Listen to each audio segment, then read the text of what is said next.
सत श्री अकाल जी सारिਆਂ ਨੂੰ। मैं ज्योति मल्होत्रा ਗਿਲਸ ਮੈਂਟੋਰ ਦੇ online e learning YouTube channel ਤੇ ਤੁਹਾਡਾ ਸਾਰਿਆਂ ਦਾ ਬਹੁਤ-ਬਹੁਤ ਸਵਾਗਤ ਕਰਦੀ ਹਾਂ। सो गाइज जिवें कि पिछली वीडियो ਦੇ ਵਿੱਚ मैं देखा पिछले सैशन ਦੇ ਵਿੱਚ ਤੁਸੀਂ ਸਾਰਿਆਂ ਨੇ बहुत ही ਵੱਧ ਚੜ ਕੇ ਹਿੱਸਾ ਲਿੱਤਾ ਤੇ ਸਭ ਨੇ ਹੀ बहुत ही ਵਧੀਆ ਰਿਸਪੌਂਸ ਦਿੱਤਾ। ਸਭ ਦੇ ਜਿਹੜੇ ਆਨਸਰ ਸੀਗੇ ਸਭ ਦੇ ਕਰੈਕਟ ਸੀਗੇ, ਸਭ ਨੇ बहुत ही ਵਧੀਆ मतलब ਆਨਸਰਿੰਗ ਕੀਤੀ। ਤਾਂ ਉਹ ਵੀਡੀਓ ਤੋਂ ਮੈਨੂੰ ਬਹੁਤ ਹੀ ਜ਼ਿਆਦਾ ਮੋਟੀਵੇਸ਼ਨ ਮਿਲੀ, ਮੈਨੂੰ ਬਹੁਤ ਹੀ ਵਧੀਆ ਲੱਗਿਆ ਕਿ ਤੁਸੀਂ ਸਭ ਨੇ ਪਾਰਟਿਸਿਪੇਸ਼ਨ ਕੀਤੀ। ਸੋ ਪਲੀਜ਼ ਨੈਕਸਟ ਵੀਡੀਓਜ਼ ਦੇ ਵਿੱਚ ਵੀ ਇੱਦਾਂ ਹੀ ਪਾਰਟਿਸਿਪੇਸ਼ਨ ਬਣਾਈ ਰੱਖੋ ਆਪਣੀ, ਠੀਕ ਹੈ। ਤਾਂ ਜਦੋਂ ਤੁਸੀਂ ਦੇਖੋ ਜਦੋਂ ਕੋਈ ਰਿਸਪੌਂਸ ਦਿੰਦਾ ਤਾਂ ਉਹਦੇ ਨਾਲ ਕੀ ਹੁੰਦਾ ਕਿ ਮੋਟੀਵੇਸ਼ਨ ਮਿਲਦੀ ਇੱਕ ਤਰ੍ਹਾਂ ਦੀ, ਤੇ ਸਾਨੂੰ ਹੋਰ ਵੀਡੀਓਜ਼ ਬਣਾਉਣ ਦਾ ਜਿਹੜਾ ਹੈਗਾ ਨਾ ਇੱਕ ਅੰਦਰੋਂ ਹੀ ਬੰਦੇ ਦੇ ਆਵਾਜ਼ ਆਉਂਦੀ ਹੈ ਕਿ ਹੋਰ ਵੀਡੀਓਜ਼ ਬਣਾਏ ਜਾਣ, ਕਿਉਂਕਿ ਜਦ ਤੱਕ ਜਿਹੜਾ ਸੈਸ਼ਨ ਹੈ ਉਹ ਇੰਟਰੈਕਟਿਵ ਨਹੀਂ ਹੋਊਗਾ ਟੀਚਰ ਵੀ ਕੁਛ ਨਹੀਂ ਕਰ ਸਕਦਾ। ਸੋ ਪਲੀਜ਼ ਸਾਰੀਆਂ ਵੀਡੀਓਜ਼ ਦੇਖੋ ਤੇ ਇਹਨਾਂ ਨੂੰ मतलब जो भी इन्हों के आंसरस हैं वो तुसी प्लीज़ वीडियो मतलब चैक कर लिया करो, तो वीडियो पॉज करके इन्हों के जोड़े आंसरस हैं वो खुद गैस करने की कोशिश करा करो कि आंसर की हो सकते हैं। तो चलो अज आप स्टार्ट करते हैं अपने फर्स्ट क्वेश्चन तो। What is the SI unit for luminous intensity. Luminous intensity की SI यूनिट की होंगी है, तो तुसी गैस कर ही लिया होना है। तो बहुत ही ईजी क्वेश्चन आ, ठीक है। की हो सकती है ल्यूमिनस इंटेंसिटी की SI यूनिट? तो इसकी SI यूनिट होंगी है अपने को candela. Candela is the SI unit of luminous intensity. Next question है साडा, which of these is a force required to move a body uniformly in a circle. Means अगर आप किसी भी बॉडी नू सर्कल दे विच मूव करना है तो उहदे लई सानू किहड़ी फोर्स की लोड़ होंदी है। तो किसी भी बॉडी नू सर्कल दे विच मूव करन दे लई सानू सेंट्रीपिटल फोर्स की लोड़ होंदी है, ठीक है। उस तो बाद जी सेंट्रीपिटल फोर्स ते सेंट्रीफ्यूगल फोर्स है, दोनों की डिफरेंस है। इन्होंने दोनों मेन डिफरेंस ये है कि जी सेंट्रीपिटल फोर्स होंदी है यह हमेशा टूवर्ड्स द सेंटर लगती है, टूवर्ड्स द सेंटर लगती है। और जी सेंट्रीफ्यूगल फोर्स होंदी है यह हमेशा अवे फ्रॉम द सेंटर लगती है। नैक्सट क्वेश्चन है साडा, work done will not be zero in which of the following case. केड़ा केस है जिहदे विच वर्क डन जीरो नहीं हैगा। देखो आप फॉर्मूला तुहानू पता होना है, वर्क डन का फॉर्मूला की होंदा है, F मतलब force into displacement into cos theta. This is the formula for work done. देखो पहला है वैन डिसप्लेसमेंट इज जीरो। देखो जो आप डिसप्लेसमेंट जीरो कर दिए तो पूरी इक्वेशन ही जीरो हो जाएगी। पूरी इक्वेशन जीरो मतलब वर्क डन की हो गया थोड़ा जीरो हो गया। सो पहली ऑप्शन तो इनकरैक्ट है, ठीक है। सैकेंड ऑप्शन के की करना आपने, when angle between force and displacement is zero. जोड़ा एंगल है कॉस थीटा यदी वैल्यू जीरो भरनी है। देखो उरे कॉस जीरो आ जाऊगा, कॉस जीरो की वैल्यू होंगी है साढ़े को हमेशा 1, कॉस जीरो की वैल्यू कितनी होंगी है 1 होंगी है, ठीक है। तो अगर कॉस जीरो की वैल्यू 1 है तो पूरी इक्वेशन जी जीरो नहीं होगी। इट मीनस इस केस वर्क डन जीरो भी नहीं होगा। तो सैकेंड क्वेश्चन ऑप्शन है जी बिल्कुल सही है। थर्ड ऑप्शन की आ angle between force and displacement is 90 degree. देखो जे कॉस थीटा 90 हो जाए अपने को तो कॉस 90 हमेशा जीरो होंगे, याद रख लो। कॉस 90 की वैल्यू जी होंगी है वो हमेशा कितनी होंगी है जीरो। जे कॉस 90 जीरो हो गया तो पूरी इक्वेशन भी जीरो है, तो ये भी वर्क डन की आऊगा जीरो। तो ये भी आंसर इनकरैक्ट है। नैक्सट है वैन फोर्स इज जीरो। देखो जो अपनी फोर्स ही जीरो होगी तो पूरी इक्वेशन जीरो हो जाएगी, पूरी इक्वेशन जीरो तो वर्क डन भी की हो गया जीरो हो गया। तो ये भी आंसर अपना इनकरैक्ट है। सो सेकेंड ऑप्शन अपनी करेक्ट है बिल्कुल। Fourth question, which of these state of matter have a maximum density. देखो डेंसिटी का मतलब क्या होंगे, मास पर वॉल्यूम, ठीक है। मास पर वॉल्यूम इनू आप की बोलते हैं डेंसिटी बोलते हैं। तो डेंसिटी जी हैगी, देखो अगर आप सिंपल लैंग्वेज समझिए, अगर कोई चीज़ बहुत ही क्राउडी है, ठीक है, भीड़ी है, तो उस केस की होगा डेंसिटी भी वध होगी। अगर कोई चीज़ है जी गैप बहुत ज़्यादा है तो वो डेंसिटी की होगी घट होगी। फॉर एग्जाम्पल जिमें लिक्विड्स हैं, लिक्विड के जो पार्टिकल्स होंगे ने ना थोड़े थोड़े दूर होंगे ने, मतलब उन्होंने थोड़ी थोड़ी स्पेस होंगी है। जी गैस होंगी है वो पार्टिकल के बहुत ज़्यादा स्पेस होंगी है, बहुत ज़्यादा खुले खुले होंगे ने। सॉलिड्स के बिल्कुल भी नहीं होंगी स्पेस, तो ऑबवियस है जिहदे बिल्कुल भी स्पेस नहीं हैगी तो एक क्राउडी है। तो यदा मतलब यदी की होगी सॉलिड्स जी डेंसिटी है वो होगी मैक्सिमम होगी। Next question is what is the SI unit for frequency. देखो SI यूनिट मैं पिछली वीडियो च भी दसियां सी तुहानूं। SI यूनिट बहुत इंपॉर्टेंट ने क्योंकि मोस्टली क्वेश्चन इन्हां तो ही पूछे जाते हैं SI यूनिट्स तो। ਤਾਂ ਫ੍ਰੀਕੁਐਂਸੀ ਦੀ SI यूनिट ਕੀ ਹੁੰਦੀ ਹੈ? ਫ੍ਰੀਕੁਐਂਸੀ ਦੀ SI यूनिट ਹੁੰਦੀ ਆ ਹਰਟਸ, ਠੀਕ ਹੈ। ਜਾਊਲ ਕਿਹਦੀ ਹੁੰਦੀ ਹੈ? ਵਰਕ ਡਨ ਦੀ। ਵਰਕ ਡਨ ਦੀ ਕੀ ਹੁੰਦੀ ਹੈ? ਜਾਊਲ। ਕੈਂਡੇਲਾ ਆਪਾਂ ਫਸਟ ਕੁਐਸਚਨ 'ਚ ਕੀਤੀ ਆ, ਲਿਊਮੀਨਸ ਇੰਟੈਂਸਿਟੀ। ਤੇ ਵਾਟ ਕਿਹਦੀ ਯੂਨਿਟ ਹੁੰਦੀ ਆ? ਪਾਵਰ ਦੀ, ਠੀਕ ਹੈ, ਪਾਵਰ। ਸੋ ਅੱਗੇ ਸਾਡਾ ਨੈਕਸਟ ਕੁਐਸਚਨ ਹੈਗਾ, what is the speed of sound in air at 0 degree Celsius? 0 degree Celsius ਦੇ ਉੱਤੇ ਸਪੀਡ ਆਫ ਸਾਊਂਡ ਕਿੰਨੀ ਹੁੰਦੀ ਹੈ? ਤਾਂ 0 ਡਿਗਰੀ ਸੈਲਸੀਅਸ ਦੇ ਉੱਤੇ ਸਪੀਡ ਆਫ ਸਾਊਂਡ ਕਿੰਨੀ ਹੁੰਦੀ ਹੈ? 331 ਮੀਟਰ ਪਰ ਸੈਕਿੰਡ। ਇੱਕ ਗੱਲ ਯਾਦ ਰੱਖਣੀ ਆ ਕਿ ਜਿਵੇਂ ਹੀ ਅਸੀਂ ਟੈਂਪਰੇਚਰ ਜਿਹੜਾ ਹੈਗਾ ਉਹ ਇਨਕਰੀਜ਼ ਕਰਦੇ ਹਾਂ ਤਾਂ ਜਿਹੜੀ ਸਾਊਂਡ ਦੀ ਸਪੀਡ ਹੁੰਦੀ ਆ ਉਹ ਵੀ ਕੀ ਹੁੰਦੀ ਆ? ਇਨਕਰੀਜ਼ ਹੁੰਦੀ ਆ। ਜੇ ਤੁਸੀਂ ਟੈਂਪਰੇਚਰ 1 ਡਿਗਰੀ ਸੈਲਸੀਅਸ ਵਧਾਇਆ, ਠੀਕ ਹੈ, ਅਗਰ ਟੈਂਪਰੇਚਰ 1 ਡਿਗਰੀ ਸੈਲਸੀਅਸ ਵਧਾਇਆ ਤਾਂ ਸਪੀਡ ਆਫ ਸਾਊਂਡ ਕਿੰਨੀ ਵਧੂਗੀ? 0.6 ਮੀਟਰ ਪਰ ਸੈਕਿੰਡ। ਇੰਨੀ ਸਪੀਡ 1 ਡਿਗਰੀ ਸੈਲਸੀਅਸ ਟੈਂਪਰੇਚਰ ਵਧਾਉਣ ਨਾਲ ਵੱਧ ਜਾਣੀ ਹੈ। Next question is, what is the audible range of sound for human being? Human being ਨੂੰ ਕਿਸ ਸਾਊਂਡ ਰੇਂਜ ਦੇ ਵਿੱਚ ਸਮਝ ਆਉਂਦਾ ਜਾਂ ਸੁਣਦਾ ਆਪਾਂ ਕਹਿ ਸਕਦੇ ਹਾਂ, ਠੀਕ ਹੈ। ਤਾਂ ਆਡੀਬਲ ਰੇਂਜ ਕਿੰਨੀ ਹੈ ਹਿਊਮਨ ਬੀਇੰਗ ਦੀ? Third option 20 hertz to 20,000 hertz, ਜਾਂ ਤੁਸੀਂ ਇਹਨੂੰ ਲਿਖ ਸਕਦੇ ਹੋ 20 hertz to 20 kilohertz. 20 hertz to 20 kilohertz. ਇੱਕ ਗੱਲ ਹੋਰ ਯਾਦ ਰੱਖਣੀ ਹੈ, ਅਗਰ ਤੁਹਾਡੀ ਜਿਹੜੀ ਫ੍ਰੀਕੁਐਂਸੀ ਆ ਉਹ ਕੀ ਹੈ? 20 ਹਰਟਸ ਤੋਂ ਘੱਟ ਹੈ, ਠੀਕ ਹੈ, ਲੈਸ ਦੈਨ 20 ਹੈ, ਤਾਂ ਉਹਨੂੰ ਉਹ ਵਾਲੀਆਂ ਵੇਵਸ ਨੂੰ ਅਸੀਂ ਬੋਲਦੇ ਹਾਂ ਇਨਫਰਾਸੋਨਿਕ ਵੇਵਸ। ਤੇ ਅਗਰ ਤੁਹਾਡੀ ਜਿਹੜੀ ਸਾਊਂਡ ਆ ਉਹ 20,000 ਤੋਂ ਵੱਧ ਹੈ, ਠੀਕ ਹੈ, 20,000 ਹਰਟਸ ਤੋਂ ਵੱਧ ਹੈ, ਠੀਕ ਹੈ, ਤਾਂ ਉਹਨੂੰ ਅਸੀਂ ਬੋਲਦੇ ਹਾਂ ਅਲਟਰਾਸੋਨਿਕ ਵੇਵਸ। 20 ਤੋਂ ਘੱਟ ਇਨਫਰਾਸੋਨਿਕ, 20,000 ਤੋਂ ਵੱਧ ultrasonic. Next is, which of the following give the power of lens? ਦੇਖੋ ਪਾਵਰ ਆਫ ਲੈਂਸ ਦਾ ਫਾਰਮੂਲਾ ਕੀ ਹੁੰਦਾ ਹੈ? ਪਾਵਰ ਇਜ਼ ਇਕਲ ਟੂ 1/f, ਠੀਕ ਹੈ। 1f ਦਾ ਮਤਲਬ ਕੀ ਹੈ? Focal length. So power of lens ਜਿਹੜੀ ਹੁੰਦੀ ਹੈ, it is the reciprocal of focal length. It is the reciprocal of the focal length.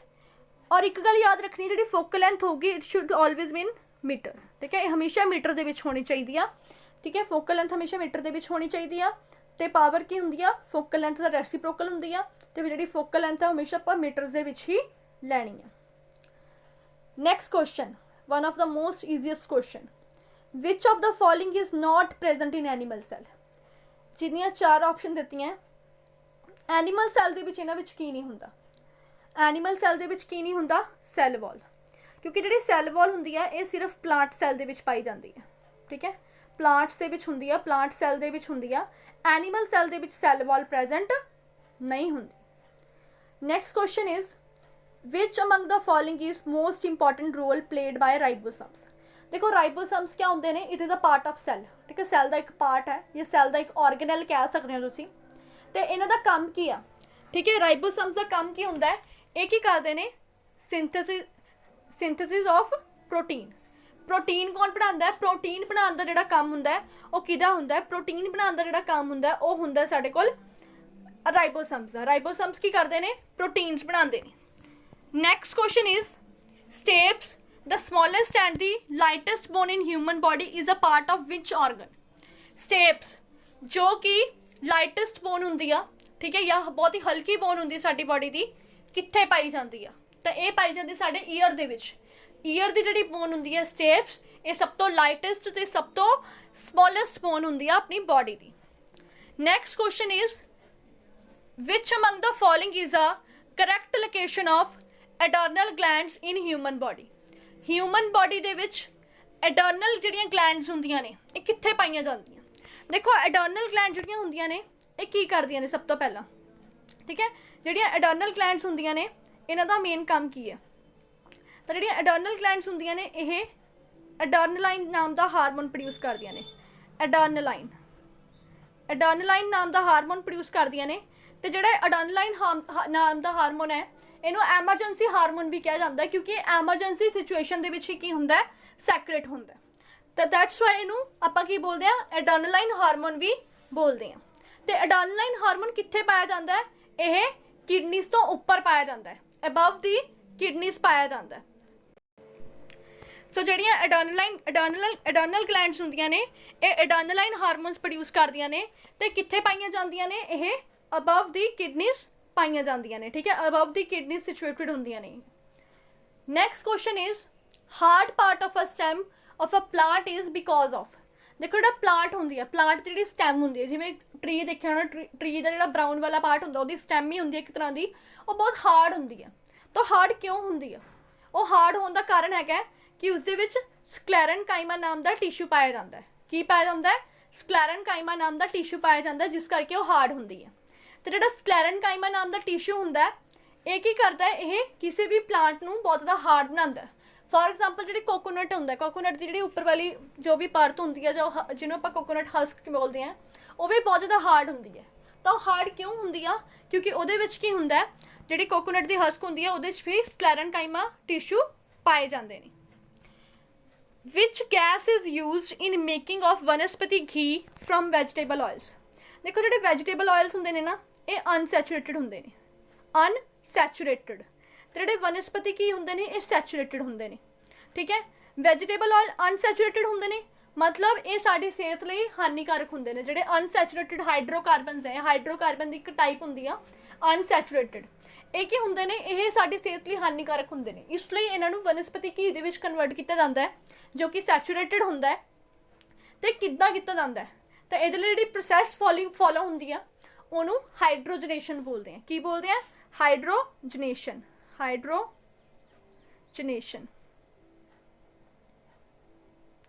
ਠੀਕ ਹੈ। ਕੀ ਬੋਲਦੇ ਆ? ਹਾਈਡਰੋਜਨੇਸ਼ਨ ਬੋਲਦੇ ਆ। ਤਾਂ ਇੱਥੋਂ ਤੁਹਾਨੂੰ ਪਤਾ ਲੱਗ ਗਿਆ ਹੋਣਾ ਕਿ ਇਸ ਵਿੱਚ ਕੀ ਯੂਜ਼ ਹੁੰਦੀ ਹੈ? ਹਾਈਡਰੋਜਨ ਯੂਜ਼ ਹੁੰਦੀ ਹੈ, ਠੀਕ ਹੈ। ਕਿਹੜੀ ਗੈਸ ਯੂਜ਼ ਹੁੰਦੀ ਹੈ ਇਹਦੇ ਵਿੱਚ? ਇਸ ਦੇ ਵਿੱਚ ਆਪਣੇ ਕੋਲ ਹਾਈਡਰੋਜਨ ਗੈਸ ਯੂਜ਼ ਹੁੰਦੀ ਆ। ਦੈਟਸ ਵਾਈ ਇਸ ਪ੍ਰੋਸੈਸ ਨੂੰ ਵੀ ਅਸੀਂ ਹਾਈਡਰੋਜਨੇਸ਼ਨ ਕਹਿੰਦੇ ਆ। Next question is which of the following gas is used to prevent the chips from getting oxidise. ਜਿਹੜੇ ਚਿਪਸ ਹੁੰਦੇ ਨੇ ਉਹਨਾਂ ਨੂੰ ਆਕਸੀਡਾਈਜ਼ ਹੋਣ ਤੋਂ ਬਚਾਉਣ ਲਈ ਕੀ ਯੂਜ਼ ਕੀਤਾ ਜਾਂਦਾ ਹੈ? ਦੇਖੋ ਚਿਪਸ ਦੇ ਜਿਹੜੇ ਪੈਕੇਟ ਹੁੰਦੇ ਤੁਸੀਂ ਦੇਖਿਆ ਹੋਣਾ, ਬਹੁਤ ਫਲਫੀ ਹੁੰਦੇ ਨੇ। ਉਹ ਕਿਉਂ ਹੁੰਦੇ ਨੇ? ਕਿਉਂ ਹੁੰਦੇ ਨੇ? ਉਹ ਫੁੱਲੇ ਹੋਏ ਹੁੰਦੇ ਨੇ। ਕਿਉਂ ਹੁੰਦੇ ਨੇ? ਕਿਉਂਕਿ ਉਹਦੇ ਵਿੱਚ ਨਾਈਟ੍ਰੋਜਨ ਗੈਸ ਭਰੀ ਹੁੰਦੀ ਹੈ, ਉਸਦੇ ਵਿੱਚ ਨਾਈਟ੍ਰੋਜਨ ਗੈਸ ਭਰੀ ਹੁੰਦੀ ਹੈ। ਉਹ ਨਾਈਟ੍ਰੋਜਨ ਗੈਸ ਕਿਉਂ ਭਰੀ ਹੁੰਦੀ ਆ? ਤਾਂ ਜੋ ਜਿਹੜੇ ਚਿਪਸ ਹੈ ਉਹ ਆਕਸੀਡਾਈਜ਼ ਨਾ ਹੋਣ, ਕਿਉਂਕਿ ਜੇ ਉਹ ਆਕਸੀਜਨ ਦੇ ਸੰਪਰਕ 'ਚ ਆ ਗਏ ਤਾਂ ਉਹਨਾਂ ਨੇ ਖਰਾਬ ਹੋ ਜਾਣਾ। ਤਾਂ ਉਹਨਾਂ ਨੂੰ ਆਕਸੀਡਾਈਜ਼ ਹੋਣ ਤੋਂ ਬਚਾਉਣ ਲਈ ਉਹਨਾਂ ਦੇ ਵਿੱਚ ਕੀ ਭਰੀ ਜਾਂਦੀ ਹੈ? ਨਾਈਟ੍ਰੋਜਨ ਗੈਸ ਭਰੀ ਜਾਂਦੀ ਹੈ। So nitrogen is the correct answer. Which of the following test is used for diagnosis of color blindness? ਦੇਖੋ ਸਭ ਤੋਂ ਪਹਿਲਾਂ ਕਲਰ ਬਲਾਈਂਡਨੈਸ ਹੁੰਦੀ ਕਿਵੇਂ ਆ? ਸਾਡੀ ਜਿਹੜੀ ਅੱਖ ਹੁੰਦੀ ਹੈ ਉਹ 'ਚ ਕੋਨ ਸੈਲਸ ਹੁੰਦੇ ਨੇ, ਤੇ ਜਦੋਂ ਇਹ ਕੋਨ ਸੈਲ ਕੰਮ ਕਰਨਾ ਬੰਦ ਕਰ ਦਿੰਦੇ ਨੇ, ਠੀਕ ਹੈ, ਪ੍ਰੋਪਰਲੀ ਕੰਮ ਨਹੀਂ ਕਰਦੇ, ਤਾਂ ਉਹਦੇ ਨਾਲ ਕੀ ਹੁੰਦੀ ਹੈ? ਕਲਰ ਬਲਾਈਂਡਨੈਸ ਦੀ ਪ੍ਰੋਬਲਮ ਹੋ ਜਾਂਦੀ ਹੈ ਕਿ ਆਪਾਂ ਕਲਰ ਜਿਹੜੇ ਹੈਗੇ ਉਹਨਾਂ ਨੂੰ ਰਿਕੋਗਨਾਈਜ਼ ਨਹੀਂ ਕਰ ਪਾਉਂਦੇ। ਤਾਂ ਉਸ ਕੇਸ 'ਚ ਇੱਕ ਟੈਸਟ ਹੁੰਦਾ ਹੈ ਜਿਹਨੂੰ ਅਸੀਂ ਬੋਲਦੇ ਹਾਂ ਇਸ਼ੀਹਾਰਾ ਟੈਸਟ। ਕੀ ਬੋਲਦੇ ਹਾਂ? ਇਸ਼ੀਹਾਰਾ ਟੈਸਟ ਬੋਲਦੇ ਹਾਂ। ਤੇ ਜਿਹੜਾ ਇਸ਼ੀਹਾਰਾ ਟੈਸਟ ਹੁੰਦਾ ਇਹ ਕਾਹਦੇ ਲਈ ਯੂਜ਼ ਹੁੰਦਾ ਹੈ? ਕਲਰ ਬਲਾਈਂਡਨੈਸ ਲਈ। ਔਰ ਜਿਹੜਾ ਐਲੀਸ਼ਾ ਟੈਸਟ ਹੁੰਦਾ ਹੈ ਇਹ ਵੀ ਬਹੁਤ ਇੰਪੋਰਟੈਂਟ ਹੈ। ਇਹ HIV ਏਡਸ ਦਾ ਡਾਇਗਨੋਸਿਸ ਕਰਨ ਲਈ ਆਪਾਂ ਇਹਨੂੰ ਯੂਜ਼ ਕਰਦੇ ਹਾਂ। Next question is distance between consecutive crest and trough is called. ਦੇਖੋ ਜਿਵੇਂ ਆਪਣੇ ਕੋਲ ਇੱਕ ਵੇਵ ਹੈ, ਠੀਕ ਹੈ, ਇਹ ਸਾਡੇ ਕੋਲ ਇੱਕ ਵੇਵ ਹੈ। ਤਾਂ ਜਿਹੜਾ ਉੱਪਰ ਵਾਲਾ ਪਾਰਟ ਹੁੰਦਾ ਹੈ ਆਹ ਵਾਲਾ, ਦਿਸ ਵਨ, ਇਹਨੂੰ ਬੋਲਦੇ ਹਾਂ ਕ੍ਰੈਸਟ ਐਂਡ ਇਹਨੂੰ ਬੋਲਦੇ ਹਾਂ ਅਸੀਂ ਟਰਫ, ਠੀਕ ਹੈ। ਉੱਪਰ ਵਾਲੇ ਪਾਰਟ ਨੂੰ ਕ੍ਰੈਸਟ ਬੋਲਦੇ ਹਾਂ, ਥੱਲੇ ਵਾਲੇ ਪਾਰਟ ਨੂੰ ਟਰਫ ਬੋਲਦੇ ਹਾਂ। ਤੇ ਜਿਹੜੀਆਂ ਦੋ ਕ੍ਰੈਸਟ ਦੇ ਵਿੱਚ ਡਿਫਰੈਂਸ ਹੁੰਦਾ ਹੈ ਉਹਨੂੰ ਬੋਲਦੇ ਹਾਂ ਅਸੀਂ ਵੇਵ ਲੈਂਥ, ਠੀਕ ਹੈ। ਚਾਹੇ ਦੋ ਕ੍ਰੈਸਟ ਦੇ ਵਿੱਚ ਜਿਹੜਾ ਡਿਫਰੈਂਸ ਹੈ ਜਾਂ ਦੋ ਟਰਫਸ ਦੇ ਵਿੱਚ ਜਿਹੜਾ ਡਿਫਰੈਂਸ ਹੈ ਉਹਨੂੰ ਕੀ ਬੋਲਦੇ ਹਾਂ? Wave length. ਔਰ ਵੇਵ ਲੈਂਥ ਜਿਹੜਾ ਹੁੰਦਾ ਹੈ, ਵੇਵ ਲੈਂਥ ਨੂੰ ਅਸੀਂ ਲੈਮਡਾ ਦੇ ਸਾਈਨ ਨਾਲ ਡਿਨੋਟ ਕਰਦੇ ਹਾਂ, ਠੀਕ ਹੈ। ਵੇਵ ਲੈਂਥ ਨੂੰ ਅਸੀਂ lambda, this is the sign, ਠੀਕ ਹੈ, this is the sign of lambda, this ਇਹ ਕੀ ਹੈ? ਲੈਮਡਾ ਦਾ ਸਾਈਨ ਹੈ, ਠੀਕ ਹੈ। ਇਹ ਕਾਹਦੇ ਲਈ ਯੂਜ਼ ਕਰਦੇ ਹਾਂ ਆਪਾਂ? ਵੇਵ ਲੈਂਥ ਨੂੰ ਡਿਨੋਟ ਕਰਨ ਲਈ ਯੂਜ਼ ਕਰਦੇ ਹਾਂ। Next question is property of catenation is predominant in. ਦੇਖੋ ਕੈਟੇਨੇਸ਼ਨ ਦਾ ਮਤਲਬ ਕੀ ਹੁੰਦਾ ਹੈ? ਕੈਟੇਨੇਸ਼ਨ ਦਾ ਮਤਲਬ ਹੁੰਦਾ ਹੈ ਸੈਲਫ ਕੰਬੀਨੇਸ਼ਨ, ਠੀਕ ਹੈ। ਸੈਲਫ ਕੰਬੀਨੇਸ਼ਨ ਮਤਲਬ ਆਪਣੇ ਆਪ ਨਾਲ ਜੁੜਨ ਦੀ ਜਿਹੜੀ ਕਪੈਸਿਟੀ ਹੁੰਦੀ ਆ ਉਹਨੂੰ ਕੈਟੇਨੇਸ਼ਨ ਬੋਲਦੇ ਆ। ਔਰ ਕੈਟੇਨੇਸ਼ਨ ਸਭ ਤੋਂ ਜ਼ਿਆਦਾ ਕਿਹਦੇ ਵਿੱਚ ਹੁੰਦਾ ਹੈ? ਕਾਰਬਨ ਦੇ ਵਿੱਚ। ਕਾਰਬਨ ਦੇ ਵਿੱਚ ਸੈਲਫ ਕੰਬੀਨੇਸ਼ਨ ਦੀ ਪ੍ਰੋਪਰਟੀ ਹੁੰਦੀ ਆ, ਮੀਨਸ ਜਿਹੜਾ ਕਾਰਬਨ ਹੈ ਉਹ ਆਪਣੇ ਆਪ ਨਾਲ ਹੀ ਜੁੜ ਕੇ ਇੱਕ ਬਹੁਤ ਹੀ ਲੰਬੀ ਚੇਨ ਤਿਆਰ ਕਰ ਸਕਦਾ ਹੈ। ਤਾਂ ਕਰਕੇ ਆਪਾਂ ਕਹਿ ਸਕਦੇ ਹਾਂ ਵੀ ਜਿਹੜਾ ਕਾਰਬਨ ਹੁੰਦਾ ਹੈ ਉਸ ਦੇ ਵਿੱਚ ਪ੍ਰੋਪਰਟੀ ਆਫ ਕੈਟੇਨੇਸ਼ਨ ਬਹੁਤ ਜ਼ਿਆਦਾ ਹੁੰਦੀ ਹੈ। Next question is constituent of atomic nucleus are. ਦੇਖੋ ਜਿਹੜਾ ਐਟਮ ਹੁੰਦਾ, ਐਟਮ ਦੇ ਵਿੱਚ ਕੀ ਹੁੰਦਾ? ਨਿਊਕਲੀਅਸ ਹੁੰਦਾ, ਤੇ ਜਿਹੜਾ ਨਿਊਕਲੀਅਸ ਹੁੰਦਾ ਸੈਂਟਰ ਦੇ ਵਿੱਚ ਹੁੰਦਾ ਹੈ। ਤੇ ਨਿਊਕਲੀਅਸ ਦੇ ਵਿੱਚ ਦੋ ਚੀਜ਼ਾਂ ਪਾਈਆਂ ਜਾਂਦੀਆਂ ਨੇ, ਇੱਕ ਪਾਏ ਜਾਂਦੇ ਨੇ ਪ੍ਰੋਟੋਨਸ, ਇੱਕ ਪਾਏ ਜਾਂਦੇ ਨੇ ਨਿਊਟਰੋਨਸ। ਸੋ ਇਹਦਾ ਆਨਸਰ ਆ ਜਾਊਗਾ ਆਪਣੇ ਕੋਲ ਪ੍ਰੋਟੋਨਸ ਤੇ ਨਿਊਟਰੋਨਸ। ਤੇ ਜਿਹੜੇ ਇਲੈਕਟ੍ਰੋਨਸ ਹੁੰਦੇ ਨੇ ਉਹ ਹਮੇਸ਼ਾ ਔਰਬਿਟਸ ਦੇ ਵਿੱਚ ਕੀ ਹੁੰਦੇ ਨੇ, ਆਲੇ ਦੁਆਲੇ ਰੋਟੇਟ ਕਰਦੇ ਨੇ। ਜਿਹੜਾ ਨਿਊਕਲੀਅਸ ਹੁੰਦਾ ਉਸਦੇ ਆਲੇ ਦੁਆਲੇ ਜੋ ਔਰਬਿਟਸ ਹੈ ਉਸਦੇ ਵਿੱਚ ਜਿਹੜੇ ਇਲੈਕਟ੍ਰੋਨਸ ਹੈ ਉਹ ਰੋਟੇਟ ਕਰਦੇ ਨੇ, ਠੀਕ ਹੈ। ਤੇ ਪ੍ਰੋਟੋਨਸ ਤੇ ਨਿਊਟਰੋਨਸ ਜਿਹੜੇ ਹੁੰਦੇ ਨੇ ਉਹ ਐਟੋਮਿਕ ਨਿਊਕਲੀਅਸ ਦੇ ਸੈਂਟਰ ਵਿੱਚ ਪਾਏ ਜਾਂਦੇ ਨੇ। Next question is in human being normally in which of the following part does the sperm fertilise ਦ ਓਵਮ। ਦੇਖੋ ਕੀ ਹੁੰਦਾ ਹੈ, ਸਪਰਮ ਕੀ ਹੁੰਦਾ ਹੈ, ਜੋ ਮੇਲ ਰੀਪਰੋਡਕਟਿਵ ਸੈੱਲ ਹੁੰਦਾ ਹੈ ਉਹਨੂੰ ਸਪਰਮ ਕਹਿੰਦੇ ਆ, ਔਰ ਜੋ ਫੀਮੇਲ ਰੀਪਰੋਡਕਟਿਵ ਸੈੱਲ ਹੁੰਦਾ ਹੈ ਉਸਨੂੰ ਓਵਮ ਕਹਿੰਦੇ ਆ, ਠੀਕ ਹੈ। ਜਦੋਂ ਸਪਰਮ ਤੇ ਓਵਮ ਆਪਸ 'ਚ ਮਿਲਦੇ ਨੇ ਇਸ ਪੂਰੀ ਪ੍ਰੋਸੈਸ ਨੂੰ ਅਸੀਂ ਬੋਲਦੇ ਹਾਂ ਫਰਟੀਲਾਈਜੇਸ਼ਨ। ਤੇ ਜਦੋਂ ਸਪਰਮ ਤੇ ਓਵਮ ਆਪਸ 'ਚ ਮਿਲਦੇ ਨੇ ਇਹ ਮਿਲ ਕੇ ਕੀ ਬਣਾਉਂਦੇ ਨੇ, ਜ਼ਾਇਗੋਟ ਬਣਾਉਂਦੇ ਨੇ, ਠੀਕ ਹੈ। ਤੇ ਇਸ ਪ੍ਰੋਸੈਸ ਨੂੰ ਅਸੀਂ ਫਰਟੀਲਾਈਜੇਸ਼ਨ ਬੋਲਦੇ ਹਾਂ। ਤੇ ਐਕਚੁਅਲ ਦੇ ਵਿੱਚ ਫਰਟੀਲਾਈਜੇਸ਼ਨ ਕਿੱਥੇ ਹੁੰਦੀ ਆ, ਤੇ ਜਿਹੜੀ ਫਰਟੀਲਾਈਜੇਸ਼ਨ ਹੁੰਦੀ ਆ ਇਹ ਫੈਲੋਪੀਅਨ ਟਿਊਬਸ ਦੇ ਅੰਦਰ ਹੁੰਦੀਆਂ ਨੇ, ਜੋ ਕਿ ਫੀਮੇਲ ਦੇ ਰੀਪਰੋਡਕਟਿਵ ਜਿਹੜਾ ਰੀਪਰੋਡਕਸ਼ਨ ਦਾ ਇੱਕ ਪਾਰਟ ਹੈ, ਠੀਕ ਹੈ। ਜੋ ਰੀਪਰੋਡਕਟਿਵ ਪਾਰਟ ਹੁੰਦਾ ਹੈ ਉਸਦਾ ਇੱਕ ਪਾਰਟ ਹੈ ਫੈਲੋਪੀਅਨ ਟਿਊਬ, ਜਿਸ ਦੇ ਵਿੱਚ ਜਿਹੜਾ ਸਪਰਮ ਹੈ ਉਹ ਓਵਮ ਨੂੰ ਮਿਲਦਾ ਹੈ ਤੇ ਮਿਲ ਕੇ ਕੀ ਬਣਾਉਂਦਾ ਹੈ, ਜ਼ਾਇਗੋਟ ਬਣਾਉਂਦਾ ਹੈ। ਤੇ ਇਹ ਪੂਰੀ ਪ੍ਰੋਸੈਸ ਕੀ ਹੁੰਦੀ ਆ, ਇਹਨੂੰ ਅਸੀਂ ਬੋਲਦੇ ਹਾਂ fertilisation. Next question is the pigment that gives human skin hair and eyes their colour is called. देखो ह्यूमन की जी स्किन होंगी आ, हेयर होंगे ने, आईज होंदियां ने, उन्होंने जो कलर होंगे वो कलर जो होंगे वो किस पिगमेंट करके होंगे, तो जो कलर होंगे वो किस पिगमेंट करके होंगे, तो उस पिगमेंट को असीं बोलते हैं मैलेनिन, ठीक है। की बोलते हैं, मैलेनिन बोलते हैं। देखो जे मैलेनिन की जी मात्रा है वो ज़्यादा है तो जो परसन होगा उसका कलर की होगा, डार्क कलर होगा। अगर घट है तो जो परसन है उसका कलर की होगा, लाइट कलर होगा, ठीक है। मैलेनिन जो वध होगा तो डार्क कलर, घट होगा तो लाइट कलर होगा। क्लीयर है। सो जो मैलेनिन जो पिगमेंट होंगे, मैलेनिन नाम का पिगमेंट होंगे, ये की करता है ह्यूमन की जी स्किन नू कलर प्रोवाइड करता है, हेयर नू कलर प्रोवाइड करता है, तो आईज नू कलर प्रोवाइड करता है। Next is spider belong to the phylum. देखो जो स्पाइडर होंगे वो किनू बिलोंग करता है, एंथ्रोपोडा नू। एंथ्रोपोडा का मतलब होंगे ਜਿਹੜੇ ऑर्गेनिजम्स जिन्हां दियां जॉइंटेड लैग्स होंदियां ने, ठीक है। जिन्हां दियां जॉइंटेड लैग्स होंदियां ने उन्हां नूं असीं की बोलते हैं, एंथ्रोपोडास बोलते हैं। जिवें जिन्ने भी इंसैक्ट्स ने, ठीक है, जिन्ने भी इंसैक्ट्स ने वो किहदे विच आंदे ने, एंथ्रोपोडा दे विच आंदे ने, ठीक है। तो स्पाइडर इज़ ऑल्सो इंसैक्ट, तो स्पाइडर किहदे अंदर आंदा है, एंथ्रोपोडा दे आंदा है। जिहड़े एंथ्रोपोडास होंदे ने इन्हां दे विच की हुंदा है, इन्हां दी जिहड़ी बॉडी हुंदी है सैगमेंट्स दे विच डिवाइड होई भी हुंदी है, सैगमेंटेड बॉडी कह सकते हैं। इन्हां दी जिहड़ी बॉडी है पार्ट्स दे विच डिवाइड होई हुंदी है, तो इन्हां दी बॉडी नूं आपां सैगमेंटेड बॉडी भी कह सकते हैं। तो एंथ्रोपोडा दे विच सारे की आंदे ने, इंसैक्ट्स आंदे ने। Next is medulla oblongata is a part of. देखो जिहड़ा मेड्यूला हुंदा है ये की हुंदा है, जिहड़ा ब्रेन हुंदा है, ब्रेन का एक पार्ट हुंदा है, हिंड ब्रेन, उहदा एक पार्ट है मेड्यूला, ठीक है। मेड्यूला की हुंदा है, ब्रेन का एक पार्ट हुंदा है। मेड्यूला का काम की है, देखो जिवें असीं साह लैंदे हां, साडे अंदर जिहड़ा ब्रीथिंग रेट हुंदा है, ठीक है, साडी जिहड़ा हार्ट बीट हुंदी है, या फिर असीं जो स्नीजिंग, ठीक है, स्नीजिंग हो गया, रेस्पिरेशन जिहड़ी होगी, ठीक है, ਜਿਹੜੀਆਂ ਪ੍ਰੋਸੈਸ ਆਪਣੇ ਆਪ ਹੀ ਸਾਡੇ ਸਰੀਰ 'ਚ ਹੁੰਦੀਆਂ ਨੇ, ਇਨਵੋਲੰਟਰੀ ਐਕਸ਼ਨਸ ਤੁਸੀਂ ਕਹਿ ਸਕਦੇ ਹੋ। ਤਾਂ ਜਿਹੜੇ ਸਾਰੇ ਐਕਸ਼ਨਸ ਹੈ ਕੌਣ ਪਰਫਾਰਮ ਕਰਦਾ ਹੈ, ਮੈਡਿਊਲਾ ਪਰਫਾਰਮ ਕਰਦਾ। ਜਿੰਨੇ ਵੀ ਇਨਵੋਲੰਟਰੀ ਐਕਸ਼ਨਸ ਹੁੰਦੇ ਨੇ ਉਹ ਸਾਰੇ ਕੌਣ ਪਰਫਾਰਮ ਕਰਦਾ ਹੈ, ਉਹ ਮੈਡਿਊਲਾ ਪਰਫਾਰਮ ਕਰਦਾ। ਸੋ ਮੈਡਿਊਲਾ ਜਿਹੜਾ ਹੈਗਾ it is a part of brain. Next ਹੈਗਾ ਸਪੌਂਜਿਸ ਬਿਲੋਂਗ ਟੂ ਦੀ ਫਾਈਲਮ। ਸਪੌਂਜਿਸ ਕਿਹਨੂੰ ਬਿਲੋਂਗ ਕਰਦੀਆਂ ਨੇ, ਸਪੌਂਜੀ ਕਿਹਨੂੰ ਬਿਲੋਂਗ ਕਰਦੀਆਂ ਨੇ, ਪੋਰੀਫੇਰਾ ਨੂੰ। ਤੁਸੀਂ ਦੇਖਿਆ ਹੋਣਾ ਸਪੌਂਜਿਸ ਦੇ ਵਿੱਚ ਕੀ ਹੁੰਦੇ ਨੇ, ਪੋਰਸ ਹੁੰਦੇ ਨੇ, ਛੋਟੇ ਛੋਟੇ ਪੋਰਸ, ਛੇਦ ਜਿਹਨੂੰ ਆਪਾਂ ਕਹਿ ਦਿੰਦੇ ਹਾਂ।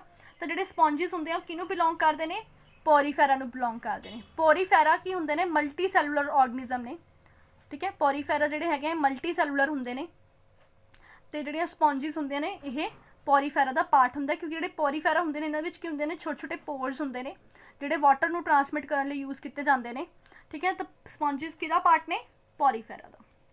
Next question is which of the following bacteria is responsible for the formation of curd.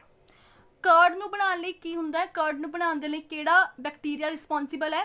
सो इहदा करैक्ट आंसर हैगा लैक्टोबैसिलस। लैक्टोबैसिलस नाम का जिहड़ा बैक्टीरिया है वो कर्ड बनाउण दे विच हैल्प करदा है, फॉर्मेशन ऑफ कर्ड दे विच हैल्प करदा है लैक्टोबैसिलस। तो आपां इह भी कह सकदे भी कर्ड दे विच किहड़ा एसिड हुंदा है, कर्ड दे विच लैक्टिक एसिड पाया जाता है। So these are 25 questions. अगर किसी भी क्वेश्चन के कोई भी प्रॉब्लम हो या किसी आंसर को लैके कोई प्रॉब्लम हो तो प्लीज़ कमेंट करके ज़रूर दस्सिओ। Thank you very much guys.